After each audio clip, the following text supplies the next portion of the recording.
বাংলার কুরুক্ষেত্রে এই মুহূর্তে যা ট্রেন্ড তা নিয়ে আসি প্রথমে, তারপরে আমরা রাজনৈতিক তর্ক বিতর্কে যাব, সেলিব্রেশন দেখাবো। 102টো আসনে তৃণমূল কংগ্রেস এগিয়ে জয়ী, 186টি আসনে বিজেপি এগিয়ে জয়ী, একটি আসনে লেফট এগিয়ে, কংগ্রেস একটি আসনে এগিয়ে, অন্যান্যরা 3টি আসনে এগিয়ে। তার মধ্যে হুমায়ুন কবির একটি আসনে অলরেডি জয়লাভ করেছেন, আরও একটি আসনে অনেক ভোটে এগিয়ে আছেন। এরপরে দেখুন বিভিন্ন জায়গায় গেরুয়া ঝড়ে স্টেশন বহরমপুরে বিজেপি ছিল, আবার বিজেপি জয়ী হলো। অধীর চৌধুরী সেখানে নাকি সেকেন্ড পজিশনে, থার্ড পজিশনে নাকি নারুগোপাল মুখোপাধ্যায়, এখনো পর্যন্ত যা খবর। বহরমপুরে আবার গেরুয়া ঝড়, যে বহরমপুর কংগ্রেসের গড় ছিল, অধীর চৌধুরীর গড় ছিল একটা সময়ে, সেই অধীর চৌধুরীর গড় ভেঙে 21-এই গেরুয়া ঝড় উঠেছিল বহরমপুরে। আবার বহরমপুর দখল করলো বিজেপি, সেখানে উচ্ছ্বাস উন্মাদনা বিজেপি কর্মী সমর্থকদের মধ্যে, নেতৃত্বের মধ্যে। বারাসাত উত্তর কাকদ্বীপ, দক্ষিণ 24 পরগনার কাকদ্বীপ, বিভিন্ন জায়গায় উত্তর 24 পরগনা, দক্ষিণ 24 পরগনায় বিজেপির ঝড়, গেরুয়া ঝড়। এখনো পর্যন্ত 186টি কেন্দ্রে জয়ী এবং এগিয়ে বিজেপি, 102টি আসনে জয়ী এগিয়ে তৃণমূল। রানাঘাটের বিভিন্ন জায়গায়, নদিয়ার বিভিন্ন জায়গায় বিজেপির প্রাধান্য। মতুয়া ভোটাধিকার কেড়ে নেওয়া হয়েছে এই বলে তৃণমূল আক্রমণ করেছিল, কিন্তু সেই মতুয়া ভোট পড়ল বিজেপিতে, এমনটাই আপাতত বিশ্লেষণ। খড়গপুর সদর, পশ্চিম মেদিনীপুর কামব্যাক দিলীপ ঘোষের, সেই দিলীপ ঘোষ আবার বিধায়ক হলেন। খড়গপুর সদরে এর আগে হিরণ চট্টোপাধ্যায় ছিলেন, সেই হিরণ চট্টোপাধ্যায়কে সরানো হয়েছিল বিজেপির পক্ষ থেকে এবং তারপরে দিলীপ ঘোষকে এখানে প্রার্থী করা হয়েছিল। দিলীপ ঘোষ বড় ব্যবধানে জয়ী হতে চলেছেন দিলীপ ঘোষ, এবং এখনো পর্যন্ত অনেক ভোটে এগিয়ে আছেন। সোনামুখীর ছবি, বাঁকুড়ার ছবি দেখালাম, শিবপুরের ছবি দেখুন হাওড়ায়। বাঁকুড়াতেও বিজেপি যথেষ্ট ভালো ফলাফল করেছে। বালুরঘাটের ছবি দেখছেন, বালুরঘাটেও সেলিব্রেশন। সুকান্ত মজুমদারের জায়গা, সুকান্ত মজুমদার এখান থেকেই সাংসদ হন। রানাঘাটের ছবি আবার দেখুন, নদিয়ার রানাঘাটে বিজেপির উচ্ছ্বাস।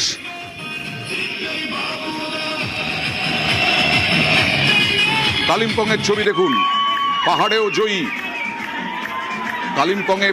জয়ী বিজেপি, সেখানেও সেলিব্রেশন চলছে।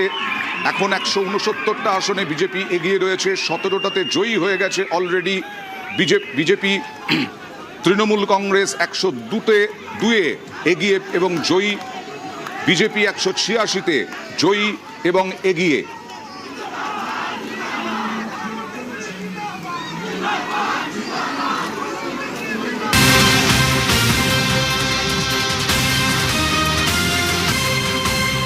আর এই মুহূর্তে যে ছবি দেখাবো তা হলো আসানসোলের ছবি। আসানসোলে দেখুন তৃণমূলের পার্টি অফিসে ভাঙচুর, ব্যাপক ভাঙচুর। দেখুন বেশ কয়েকজন তৃণমূল কর্মী জখম, ছবি দেখুন। ইট বৃষ্টি,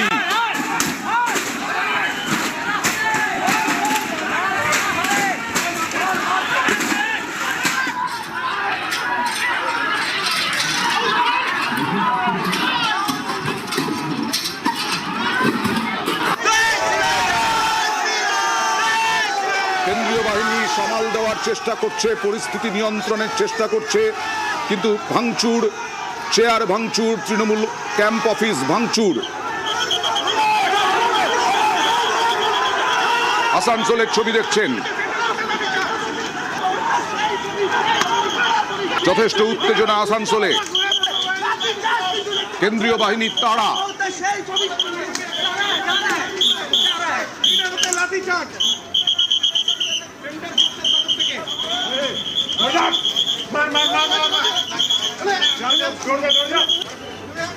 তাড়া করে পরিস্থিতি নিয়ন্ত্রণের চেষ্টা। কেন্দ্রীয় বাহিনী, সরাসরি চলে যাব প্রতিনিধি রৌনকের কাছে। রৌনক, কি পরিস্থিতি হয়েছিল, এখন কি পরিস্থিতি নিয়ন্ত্রণে? দেখো, একেবারে আসানসোল কলেজ, এখানেই কিন্তু পশ্চিম বর্ধমানের 6টি বিধানসভা কেন্দ্রের গণনা হচ্ছিল এবং দেখা যায় ঠিক 1 ঘন্টা আগেই, যেটা তৃণমূল কর্মী সমর্থকদের অভিযোগ, বিজেপির একদল কর্মী সমর্থক তাদের ক্যাম্প অফিসে আসে এবং তাদের বেধড়ক মারধর করা হয় এবং ইতিমধ্যে 6 জন গুরুতর আহত, একজনের মাথা ফেটে গেছে। এবং শুধু তাই নয়, চেয়ার থেকে শুরু করে প্রায় 8 থেকে 9টি গাড়ি এবং একের পর এক বাইক ভাঙচুর করা হয়, কার্যত সেই চিত্র কিন্তু সামনে এসেছে। এবং পরবর্তীতে কেন্দ্রীয় বাহিনী গোটা এলাকায় রুট মার্চ করে এবং কেন্দ্রীয় বাহিনীকেও দেখা যায় যে যাতে জমায়েত সরাতে এবং অপ্রীতিকর পরিস্থিতি তৈরি না হয়, কার্যত অ্যাকশন মুডে লাঠিচার্জও করা হয় এবং দফায় দফায় কিন্তু আইনদা উত্তেজনা ছড়ায়। কেন্দ্রীয় বাহিনী আবার যখন ফিরে আসে তারপরে আবারও তাদের যে ক্যাম্প অফিস ভাঙচুর করা হয় এবং সেই ছবিও দেখা যায়। এবং সেই জায়গা থেকে দাঁড়িয়ে তৃণমূলে যারা রয়েছেন তারা বলছে যে কেন এখনই এই ধরনের ঘটনা ঘটবে। এবং দেখা গেল যে কার্যত ইট বৃষ্টি এবং চেয়ার ভাঙা থেকে শুরু করে গাড়ি বাইক বিজেপি কর্মীদের তৃণমূলের উপরে ব্যাপক রাগ রয়েছে, ক্ষোভ রয়েছে, কারণ 2021-এর ভোট পরবর্তী অশান্তিতে বহু বিজেপি কর্মী খুন হয়েছেন বিজেপির দাবি। কিন্তু এই ভোট পরবর্তী অশান্তি কেউই চাই না আমরা বঙ্গবাসী হিসেবে, বাঙালি হিসেবে। বিজেপি নেতৃত্ব কিছু বলছেন? তাকে এখনো পর্যন্ত বিজেপি যিনি নেতৃত্ব রয়েছে তার সঙ্গে এই মুহূর্তে যোগাযোগ করা সম্ভব হয়নি, কিন্তু যারা কর্মী সমর্থকরা রয়েছেন তারা কিন্তু এই অভিযোগ কার্যত অস্বীকার করছেন। তাদের কথায় যে গণনা চলছিল, তারা তাদের একটা উচ্ছ্বাসের মুডে ছিল, সেলিব্রেশন মুডে ছিল, সেই জায়গায় দাঁড়িয়ে কারা গিয়ে ওখানে আক্রমণ করেছে তারা বলতে পারছে না। কিন্তু তৃণমূলের যে স্পষ্ট অভিযোগ এবং যে ছবি, তৃণমূলের অভিযোগ, কিন্তু বিজেপি অভিযোগ অস্বীকার করছে। এবার চলে যাব ঘাটালে মনসুকায়, সেখানেও দেখুন ঘাটালের ছবি দেখুন, সেখানেও তৃণমূলের অফিস ভাঙচুরের অভিযোগ বিজেপির বিরুদ্ধে। তৃণমূলের পার্টি অফিস ফ্যান ভেঙে দেওয়া হয়েছে। কথা বলবো সুকান্তর সঙ্গে। সুকান্ত, বিজেপি কি বলছে এই রকম হামলা কথা অভিযোগ যখন উঠছে? দেখো বিজেপির, আমরা ঘাটালের যে বিজেপি প্রার্থী শীতল কপাটের সাথে যোগাযোগ করেছিলাম, তিনি অবশ্য পরিষ্কার বলেছেন কর্মীরা যাতে কোনো উত্তেজনা আর বসে কোনো দুর্ঘটনা না ঘটায়, তারা কর্মীদেরকে তিনি সংযত হওয়ার নির্দেশ দিয়েছেন। কিন্তু বিক্ষিপ্ত তো একটি ঘটনা ঘটেছে বলে তিনি মেনে নিয়েছেন। ঘাটালের মনসুকা বরকতিপুর এলাকায় তৃণমূলের যে বুথ কার্যালয়, সেই কার্যালয় কিন্তু ভাঙচুর চালিয়েছে এবং সেখানে আসবাবপত্রে আগুন ধরিয়ে দেওয়া হয়েছে। শুধু ঘাটালের বরকতিপুর নয়, ঘাটালের আরো একটি জায়গায় যেখানে জলসরা তৃণমূলের পার্টি অফিস, সেখানেও কিন্তু ভাঙচুর চালানো হয়েছে। পুরো অভিযোগ কিন্তু তৃণমূল বিজেপির বিরুদ্ধে করছে। আর এই বিজেপির ঘাটালের যে বিজেপির প্রার্থী অর্থাৎ শীতল কপাট, তিনি অবশ্য কর্মীদেরকে সংযত হতে বলেছেন। তিনি বলছেন বিজেপির দল এইভাবে প্রতিহিংসা পরায়ণ কাজ করতে পারে না। একেবারেই আমি পানিহাটিতে চলে যাব, পানিহাটির ছবি দেখাবো। পানিহাটিতে বাইকে করে এসে তৃণমূলের অফিস ভাঙচুর করছেন বেশ কয়েকজন। তৃণমূলের পার্টি অফিস ভাঙচুর করা হচ্ছে এবং বিজেপির ফ্ল্যাগ রয়েছে। বিজেপির বিরুদ্ধে অভিযোগ তৃণমূলের। কথা বলবো প্রতিনিধি সুবীরের সঙ্গে। সুবীর, বিজেপি কি বলছে? বিজেপি নেতৃত্ব তো বলছেন এরকম কখনো চান না তারা। দেখো, বিজেপি নেতৃত্ব অর্থাৎ বিজেপি প্রার্থী ফজল ঘোষের সঙ্গে আমরা কথা বলেছি, তার তিনি প্রতিক্রিয়া দিয়েছেন। তিনি বলছেন যে কোনো রকম ভাবে মারধর বা কোনো দলীয় কার্যালয় দখল বা ভাঙচুর করার তিনি সমর্থন করেন না। পাশাপাশি তিনি বলছেন যদি তাদের দলের কেউ এই ঘটনার সঙ্গে জড়িত থাকে তাদের বিরুদ্ধে আইনানুগ ব্যবস্থা নেওয়া হবে, এমনটা জানাচ্ছেন ফজল ঘোষ। শুধু পানিহাটির চিত্র নয় অয়নদা, পানিহাটি পৌরসভার 19 নম্বর ওয়ার্ডের কার্যালয় বাইক বাহিনী এসে তাণ্ডব চালিয়ে ভাঙচুর করার পাশাপাশি কামারহাটি মোড়ে যে ইউনিয়ন অফিস রয়েছে তৃণমূল আইএনটিটিউসির, সেই ইউনিয়ন অফিসের সেই অটোতে পরপর অটোতে ভাঙচুর চালানো হয়। তৃণমূল কার্যালয়ে অগ্নিসংযোগ করা হয়। বড়নগর পৌরসভার 15 নম্বর ওয়ার্ড সহ বিভিন্ন ওয়ার্ড, অত 1 নম্বর ওয়ার্ডে মহিলা কর্মীদের বাড়িতে ধারালো অস্ত্র নিয়ে গিয়ে তাদেরকে হুমকি, তাদের বাচ্চা এবং বয়স্ক বাবা মাকে হুমকি দেওয়া হচ্ছে। যদি তাদেরকে না তাদের হাতে তুলে দেওয়া হয় তাদেরকে প্রাণনাশের হুমকি দেওয়া হচ্ছে। গোটা বিধানসভা অন্তত দমদম লোকসভা কেন্দ্রের অন্তর্গত বিভিন্ন বিধানসভা। না, এটা সজল ঘোষ নিশ্চয়ই পদক্ষেপ করবেন, আমি আশা করি সজল ঘোষ এটা ব্যবস্থা নেবেন। দীপ্তাশ্ব যশ এখানে আছেন বিজেপি মুখপাত্র। আমি বলবো যে নিশ্চয়ই 2021-এ আপনারা বারবার অভিযোগ করেন যে তৃণমূলের দাপটে, তৃণমূলের হামলায় বহু কর্মীর মৃত্যু হয়েছে, খুন হয়েছেন, কিন্তু তৃণমূলের মুদ্রার এপিঠ আর ওপিঠ তো বিজেপি হতে পারে না। হ্যাঁ, মাইক্রোফোন। আমাদের প্রায় 300 কর্মীর রক্ত ঝরেছে, তারা খুন হয়েছেন প্রায় 300 কর্মী। তারপরে আজকে আমরা এই যে আজকের দিন আমরা সরকারে আসতে চলেছি, আমরা দেখতে পাচ্ছি। আমি কর্মীদের বলবো আজকের দিনটা এই সব ইমিডিয়েট বড় নেতৃত্বদের কাউকে বলতে হবে, রাজ্য নেতৃত্ব বা কেন্দ্রীয় নেতৃত্ব। আমি একটা কথা এখান থেকে আমি যে বার্তাটা দিতে চাই, দেখুন আজকের দিনটা আমাদের আনন্দ করার দিন। আমাদের অনেক কর্মী শহীদ হয়েছেন, তাদের স্মৃতির জন্য 1 মিনিট 5 মিনিট ব্যয় করুন, তাদের কথা মনে রাখুন এবং আজকের দিনটা আনন্দ করুন। আজকের দিনটা এইসব করে নষ্ট করবেন না। আজকে যে যেখানে পার্টি অফিস খুলেছেন সেখানে মাছ ভাত খাওয়ান, ঝালমুড়ি খাওয়ান মানুষকে। মনে রাখবেন সাধারণ মানুষ কিন্তু বিশেষ করে বাঙালি তারা বিপুলভাবে ভোট দিয়েছে এবং বাঙালি মহিলারা ভোট দিয়েছেন বিজেপিকে। কারণ হচ্ছে বিজেপি যে তৃণমূল যে অপশাসনের শুরু করেছিল বিশেষ করে 2021-এর পরে। দেখুন আনন্দা, আজকে এই কর্মীদের ক্ষোভটা অনেক ক্ষেত্রে হয়তো স্বাভাবিক। মমতা বন্দ্যোপাধ্যায় বাড়ি থেকে বেরোলেন, এদের মধ্যে অনেক বাড়ি ছাড়া ছিল। একটু আসছি, মমতা বন্দ্যোপাধ্যায় বাড়ি থেকে বেরোলেন, সেই ছবি দেখছেন আপনারা। এই মুহূর্তে সাখাওয়াত মেমোরিয়ালে যাচ্ছেন মমতা বন্দ্যোপাধ্যায়, পৌঁছে গেলেন সাখাওয়াতে। সাখাওয়াতে পৌঁছলেন মমতা বন্দ্যোপাধ্যায়। কথা বলবো প্রতিনিধি ইরনের সঙ্গে। ইরন, হ্যাঁ একদমই। দেখো মমতা বন্দ্যোপাধ্যায় তিনি এলেন এবং তিনি সাখাওয়াত মেমোরিয়ালের ভেতরে প্রবেশ করলেন। সাখাওয়াত মেমোরিয়াল একটু আগে তৃণমূলের এক এজেন্ট তিনি বেরিয়ে দাবি করেছেন যে তাদেরকে বের করে দেওয়া হচ্ছে বলে তিনি অভিযোগ করেছিলেন এবং তার কিছুক্ষণের মধ্যে আমরা দেখলাম মমতা বন্দ্যোপাধ্যায় তিনি এলেন এবং শুভেন্দু অধিকারী তিনিও কিন্তু এই মুহূর্তে তোমার কথা শোনা যাচ্ছে না, তোমার কথা স্পষ্ট হচ্ছে না ইরন, তোমার কথা স্পষ্ট হচ্ছে না, একটু স্পষ্ট করে বলো, না হলে নিউজ 18 বাংলার দর্শকরা শুনতে পাবেন না, প্লিজ। একদমই শুনতে পারে এই মুহূর্তে আমার কথা। আমি ফোন করে যাচ্ছে, বলো। আমার কথা কি শোনা যাচ্ছে? হ্যাঁ, শোনা যাচ্ছে। এটা আমি তোমার কাছে একবার জানতে চাই যে এই মুহূর্তে এক্সাক্ট পরিস্থিতি, ছবিটা দেখাবো। পুলিশের সঙ্গে বজ্রসায় জড়িয়েছেন তারা, আমরা দেখতে পাচ্ছি। আমার সহকর্মী অয়ন, তুমি যদি শুনতে পাচ্ছি, বলো। ভবানীপুর বিধানসভা কেন্দ্রের তৃণমূল কংগ্রেস প্রার্থী মমতা বন্দ্যোপাধ্যায় এই মুহূর্তে সাখাওয়াত মেমোরিয়াল স্কুলে ভবানীপুর কেন্দ্রের গণনা চলছে, আর সেখানে এজেন্টের অভিযোগ তৃণমূলের যে তাকে বের করে দেওয়া হয়েছে, আর সেই অভিযোগ শুনেই তিনি সেখানে গেছেন।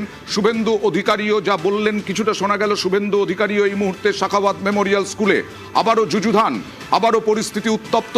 গণনা কেন্দ্রে মমতা বন্দ্যোপাধ্যায় এর আগে স্ট্রং রুমে মমতা বন্দ্যোপাধ্যায় পৌঁছে গিয়েছিলেন বৃহস্পতিবার রাতে। এই মুহূর্তে আরো একবার ইরনের কাছে যাব। ইরন, বর্ণনা দাও। হ্যালো,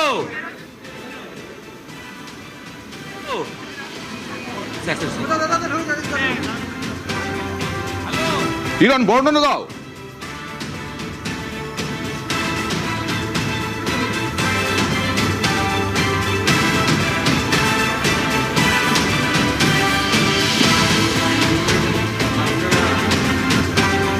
ইরন, বলো।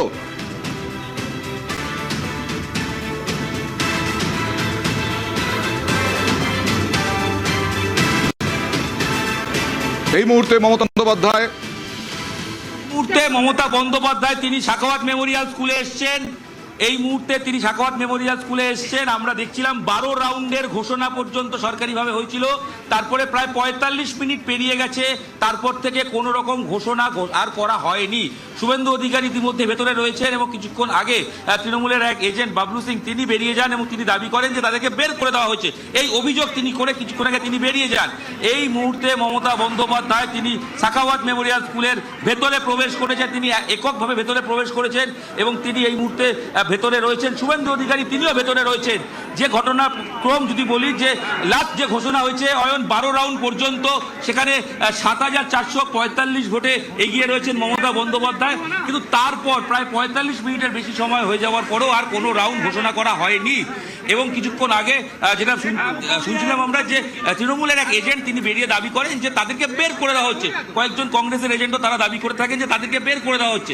এই রকম একটা দাবি তারা তুলতে থাকেন এবং তারপরে থেকে এই মুহূর্তে যে ছবি, এই মুহূর্তে ভেতরে গণনা চললেও আর কোনো ঘোষণা হচ্ছে না।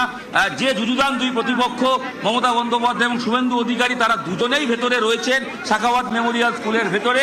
এই মুহূর্তের পরিস্থিতি আসবো, আমি প্রিয়াঙ্কার সঙ্গে কথা বলবো। প্রিয়াঙ্কা, কি পরিস্থিতি? এসে পৌঁছেছেন মমতা বন্দ্যোপাধ্যায়, শুভেন্দু অধিকারী তার বেশ কিছুক্ষণ আগে এসে রয়েছেন, অর্থাৎ দুজনেই এই মুহূর্তে রয়েছে কাউন্টিং সেন্টারের ভেতরে। 12 রাউন্ডের যে ঘোষণা, 12 রাউন্ড শেষে কিন্তু এখনো পর্যন্ত কোনো ঘোষণা হয়নি। প্রায় 1 ঘন্টা হতে চললো, বন্ধ রয়েছে ঘোষণা। কিন্তু কেন কি কারণে যে অভিযোগ সামনে আসছে, বাবলু সিং নাকি বের করে দেওয়া হয়েছে, এই অভিযোগও সামনে আসছে। এই মুহূর্তে যদি ছবিটা বলি, মমতা বন্দ্যোপাধ্যায় তিনি ভেতরে গেলেন এবং শুভেন্দু অধিকারী তিনি কিন্তু আগে থেকেই সেখানে রয়েছেন। ওকে, আমি ইরনের কাছে আরো একবার যাব। ইরন, কি কারণে এজেন্টকে কারা বের করে দিয়েছেন, কি অভিযোগ?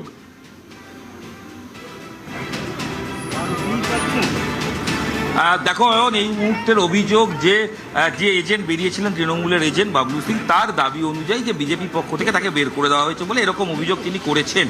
এবং যা লাস্ট ঘোষণা আমরা যদি একদম সময় অনুযায়ী দেখি, এই কেন্দ্রে লাস্ট ঠিক 2:52 নাগাদ অ্যানাউন্সমেন্ট হয়েছিল 12 নম্বর রাউন্ডের, ঠিক 2:52 নাগাদ অ্যানাউন্সমেন্ট হয়েছিল। তারপর এই মুহূর্তে প্রায় 1 ঘন্টা হতে চললো, কিন্তু তারপর থেকে আর কোনো রাউন্ডের ঘোষণা করা হচ্ছে না। এবং ভেতরে শুভেন্দু অধিকারী রয়েছেন, যখন 12 নম্বর রাউন্ড ঘোষণা হয় ঠিক সেই তারপরে তিনি প্রবেশ করেছেন। এই কিছুক্ষণ আগে মমতা বন্দ্যোপাধ্যায় তিনি এসে প্রবেশ করেছেন। এই মুহূর্তে নিরাপত্তার স্বার্থে এখানে সাখাওয়াত মেমোরিয়ালের সামনে আরো পুলিশ নিরাপত্তা বাড়ছে, কিন্তু কি কারণে বন্ধ রয়েছে, কি কারণে ঘোষণা হচ্ছে না, সেটা কিন্তু এই মুহূর্তে ধোঁয়াশা। এবং এই মুহূর্তে যে অভিযোগ উঠছে সেটা কতটা ঠিক সেটাও একটা বিষয় রয়েছে। সব মিলিয়ে হাই ভোল্টেজ কেন্দ্র যে ভবানীপুর, যেখানে সবার চোখ রয়েছে, সেই জায়গায় দাঁড়িয়ে বর্তমানে ভেতরের পরিস্থিতি ঠিক কি হচ্ছে সেটা সবচেয়ে গুরুত্বপূর্ণ। এবং এই মুহূর্তে যদি আমি ছবিটা দেখানোর চেষ্টা করি, যদি এখান থেকে চেষ্টা করে স্কুলের ভেতরের কোনো অংশ দেখানো যায়, সেক্ষেত্রে যতটা মনে হচ্ছে যে ভেতরে 3 তলায় যে স্কুল, তার 3 তলায় কাউন্টিং হচ্ছে, সেখানে কিন্তু এই মুহূর্তে 2 প্রার্থী রয়েছেন। ঠিক কি কারণে রাউন্ডের ঘোষণা বন্ধ, এর উত্তর এই মুহূর্তে কোনোভাবেই কিন্তু পাওয়া যাচ্ছে না। অয়ন, ইরন, অন্যান্য দলের সিপিআইএম, কংগ্রেস বা যাদের প্রার্থী রয়েছেন তাদের এজেন্টরা কোথায়?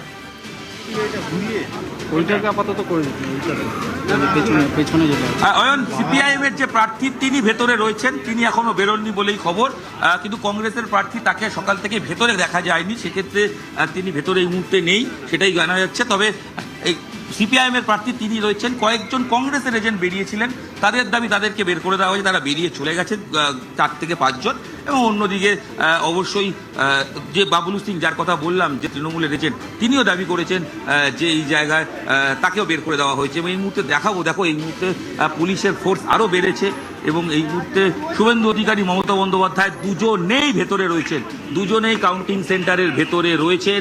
এবং 1 ঘন্টা হতে চললো, 12 রাউন্ডের পর আর কোনো রকম ঘোষণা করা হয়নি। এরা আমরা যদি একটু ট্যালি করি এবং কিছুক্ষণ আগেও দেখি, অন্তত 15-20 মিনিটের ব্যবধানে এক একটা রাউন্ডের রেজাল্ট, কখনো 20 থেকে 25 মিনিট হচ্ছিল, কিন্তু প্রত্যেকটা রাউন্ড পরপর ঘোষণা হচ্ছিল। কিন্তু 2:52 লাস্ট ঘোষণা হওয়ার পর থেকে এখানে আর কোনো রকম ঘোষণা করা হচ্ছে না। ঘন্টাটা 1 ঘন্টা ছুঁই হলো সময়টা। এবং এই মুহূর্তে পুলিশের যারা অফিসার রয়েছেন তারাও এই মুহূর্তে মিটিং করছেন, মুখ্যমন্ত্রীর যে সিকিউরিটি তারাও রয়েছেন, তারাও কথা বলছেন। মমতা বন্দ্যোপাধ্যায় কিন্তু তিনি একা তড়িঘড়ি গাড়ি থেকে নেমে নিজের আই কার্ড দেখিয়ে, ক্যান্ডিডেট আই কার্ড দেখিয়ে ভেতরে প্রবেশ করেছেন। আসবো ইরন, আবিরের সঙ্গে কথা বলবো। আবির, 1 ঘন্টা অতিক্রান্ত হতে চলেছে। ইরন যা বললেন তাতে 2:52 শেষ ঘোষণা হয়েছিল, যে 12 রাউন্ড গণনার পর ঘোষণা হয়েছিল কত ভোটে এগিয়ে আছেন কে বা কারা। কিন্তু তারপরে এজেন্টকে বের করে দেওয়ার অভিযোগ শুনেই মমতা বন্দ্যোপাধ্যায় গণনা কেন্দ্রে কি জানা যাচ্ছে? তার কাছে নির্দিষ্টভাবে অভিযোগ রয়েছে যে বেশ কতগুলি ওয়ার্ডের গণনা হয়েছে বা কাউন্টিং টেবিল থেকে গণনা হয়েছে, যদিও সেই কাউন্টিং এর যে রিপোর্ট তাদেরকে দেওয়া হচ্ছে না। কেন সেই রিপোর্ট তাদেরকে দেওয়া হচ্ছে না তারা অভিযোগ করছেন, তাহলে কি এর পেছনে কোথাও কোনো গরমিল করা হতে পারে? কিন্তু তুমি জানো যে তার বক্তব্য ছিল যে স্লো কাউন্টিং করানোর যে অভিযোগ তার তরফ থেকে রাখা হয়েছিল আগেই। এবার এই বর্তমান অবস্থাতে এই সংক্রান্ত অভিযোগ তার তরফ থেকে করা হয়েছে, এবং সে কারণেই তড়িঘড়ি খবর পাওয়ার পর এই মুহূর্তে তিনি চলে এসেছেন এবং সাখাওয়াত মেমোরিয়াল স্কুল, যেটা কাউন্টিং সেন্টার, সেখানে রয়েছেন। যেখান দিয়ে তিনি প্রবেশ করেছেন, এজেসি পোস্ট রোডের মুখের একটা দিকে আমরা দেখতে পাচ্ছি যে ব্যাপক সংখ্যক বিজেপি কর্মী সমর্থকরা জমায়েত হয়ে রয়েছেন, একদিকে তৃণমূল কংগ্রেসের কর্মী সমর্থকরা জমায়েত হয়ে রয়েছেন, এবং একে অপরের বিরুদ্ধে ক্রমাগত স্লোগানিং চলছে। এবং প্রচুর সংখ্যক পুলিশ এবং কেন্দ্রীয় বাহিনীকেও দেখতে পাওয়া যাচ্ছে যে তারাও ধীরে ধীরে এখানে হাজির হচ্ছে। মমতা বন্দ্যোপাধ্যায় সরাসরি ভেতরে পৌঁছে গিয়েছেন, এবং যেখানে সাখাওয়াত মেমোরিয়ালের মধ্যে যে ক্যাম্প হয়েছে তৃণমূল কংগ্রেসের, সেখানে তিনি গিয়েছেন এবং সেখানে গিয়ে তার যারা দলের যারা এজেন্টরা রয়েছেন তাদের সঙ্গে তিনি এই মুহূর্তে কথা বলা শুরু করেছেন। সাখাওয়াত মেমোরিয়াল স্কুল, এখানেই হেভিওয়েট গণনা কেন্দ্র, এবং সেই হেভিওয়েট গণনা কেন্দ্রে কিছুক্ষণ আগে ঢুকেছেন শুভেন্দু অধিকারী। এবং 2:52 যা আমাদের প্রতিনিধি বললেন 2:52 শেষ ঘোষণা হয়েছে। 1 ঘন্টা কোনো ঘোষণা না করার অভিযোগ। 12 রাউন্ডের পর শেষ ঘোষণা হয়েছে। এই ঘোষণার পরেই তারপরে আর ঘোষণা হয়নি। মমতা বন্দ্যোপাধ্যায় অভিযোগ পেলেন, নির্দিষ্ট অভিযোগ পেয়েছেন যে এজেন্টকে বের করে দেওয়া হয়েছে, তাকে থাকতে দেওয়া হচ্ছে না। সেই অভিযোগ পেয়ে এবং 1 ঘন্টা কেন ঘোষণা হয়নি এই অভিযোগ পেয়ে তিনি চলে গেলেন সাখাওয়াত মেমোরিয়াল স্কুলে। শুভেন্দু অধিকারীও রয়েছেন এই মুহূর্তে। আর এই খবর নিয়ে থাকবো, রাজনৈতিক তর্ক বিতর্কে যাব। তবে